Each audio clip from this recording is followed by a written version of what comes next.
What is a memorandum? అసలు memorandum అంటే ఏంటి అనేది చూస్తే కనుక explains purpose and the advantage. దాని యొక్క పర్పస్ ఏంటి, దాని యొక్క ఉపయోగాలు ఏంటి అనేది ఎక్స్ప్లెయిన్ చేయమని అడుగుతున్నారు.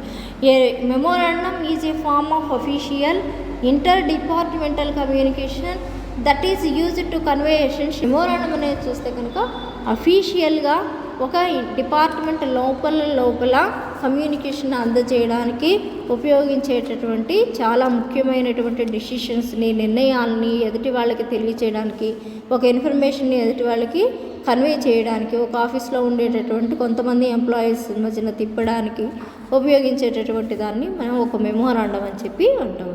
A memorandum is thought to be a step below a formal letter and often contains details needed for a specific meeting, projects and policies and others.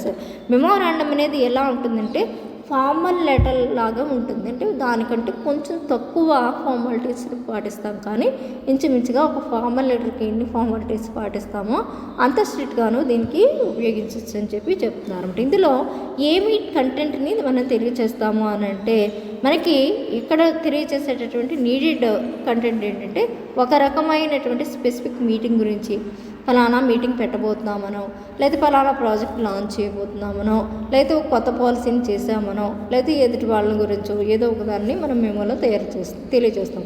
So what is a memorandum? మరి memorandum అంటే ఏంటి అని చూస్తే కనుక a memorandum's definition is that it is essentially an intra office tool for communication usable to announce the specific events or changes. అసలు memorandum ఏంటండి అని అడిగితే కనుక దీని యొక్క కరెక్ట్ అయినటువంటి డెఫినేషన్ అనేది ఏదైతే ఉంటుందో అది చాలా ముఖ్యమైనటువంటి ఇంట్రా ఆఫీస్ కమ్యూనికేషన్ని మిగతా వాళ్ళందరికీ కమ్యూనికేట్ చేయడానికి ఉపయోగించేటటువంటి ఒక పరికరము అని చెప్పి చెప్తున్నారు అనమాట. దీని టూల్ అంటే పరికరం అని అంటాము.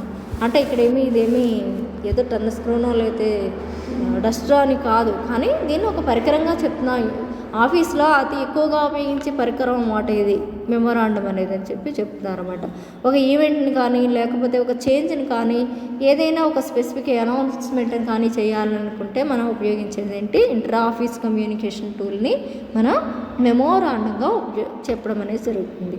ఏ memorandum or a memo for short is a way of communication that is also recorded for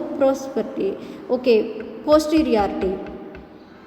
ఇక్కడ మెమోరాండం కానీ లేదా మెమోని కానీ ఇక్కడ షార్ట్గా ఒక వే ఆఫ్ కమ్యూనికేషన్ని మనం రికార్డ్ చేసేటటువంటి పోస్టరైటీ అన్నమాట. మనం ఎప్పుడైనా ఫర్దర్గా చూసుకుని దాన్ని తెలుసుకోవాలి అనుకుంటే మళ్ళీ తెలుసుకోవచ్చు. అలా ఒక రికార్డ్ చేసేటటువంటిదే ఇది అని చెప్పి చెప్తున్నారు అనమాట.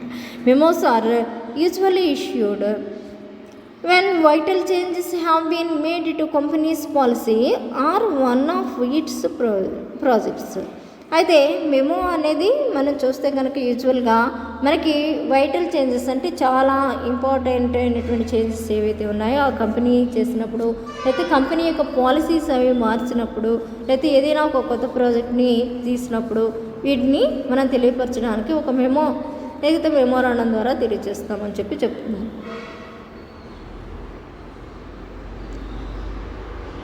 పర్పస్ ఆఫ్ ఏ మెమోరాండం, అసలు ఉపయోగం ఏంటండి మెమోరాండం యొక్క అని చెప్పేసి a memo can have many uses and this versatility combined with its official capacity is why it is used quite often in an organisation.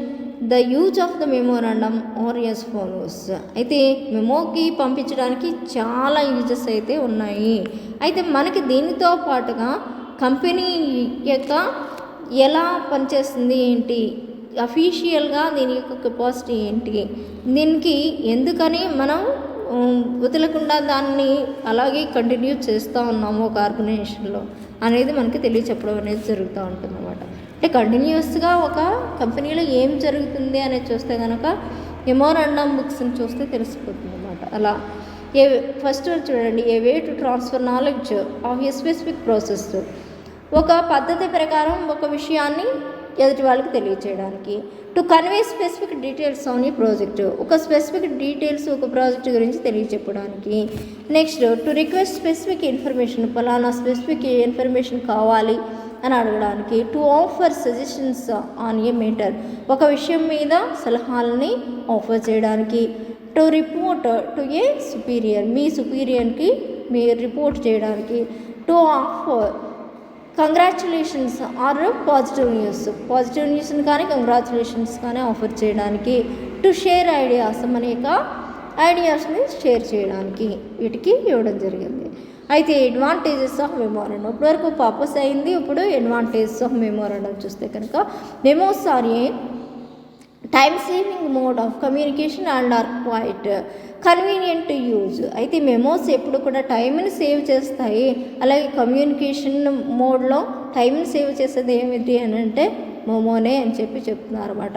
అలాగే క్వైట్ కన్వీనియంట్ యూజ్, ఎక్కడ ఏ టైంలో అయినా మనం ఉపయోగించడానికి కన్వీనియంట్గా ఉండేటటువంటిది. Especially with an intranet. వీలో చూడండి, given that memos are intra office there will be no need to use expensive paper. అలాగే మనం బాగా ఏదో కాస్ట్లీ పేపర్ని యూజ్ చేస్తూ రాయాలని లేదు. అలాగే the recycle paper will be acceptable, recycle paper అయినా యూజ్ చేయొచ్చు, కాస్ట్లీ పేపర్ అవసరం లేదు. Memos are stored are the future and such be referred later if needed. Memos అనేవి స్టోర్ చేయబడతాయి, ఎందుకని ఎప్పుడైనా అవసరమైతే కనుక వాటిని రిఫర్ చేసుకోవడానికి అవసరం కనుక.